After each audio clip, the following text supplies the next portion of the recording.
I am ready! GMA Weather, serbisyong totoo ng GMA News.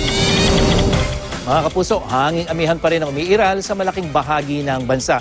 Sa datos ng The Weather Company, maghapon po yung magdadala ng ulan sa ilang bahagi ng Northern Luzon, lalo dyan sa may Cagayan Valley, at asahan din ang light rains sa hapon naman dyan sa may Eastern Luzon. Sa ngayon, sa seaboards naman ng Northern Luzon at ang Western seaboard ng Central Luzon, delikadong pumalaot ang maliliit na sasakyang pandagat.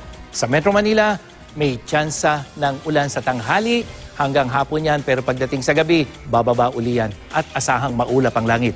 May mahinang ulan din sa Visayas, lalong-lalo na dyan sa may western section, dyan sa may northern part ng Panay Island. Uulanin mula umaga ang rehiyon ng Caraga, sa Mindanao yan, at sa hapon, Northern Mindanao naman, ARMM at Soxargen Region ang uulanin. Magtani, nag-post si Jelian Herona sa Magtanong kay Magtani. Itong kanyang tanong, tuloy pa raw ba ang El Nino, Magtani?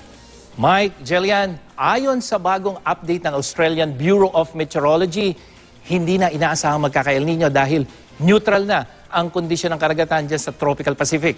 Pero sa datos ng US National Oceanic and Atmospheric Administration at International Research Institute, may 50 hanggang 60% chance pa na matuloy ang El Nino sa susunod na 2 buwan. Yan ang latest mula sa GMA Weather. Ako po si Nathaniel Cruz. Magplano para sigurado. I am ready. Serbisyong totoo ng GMA News.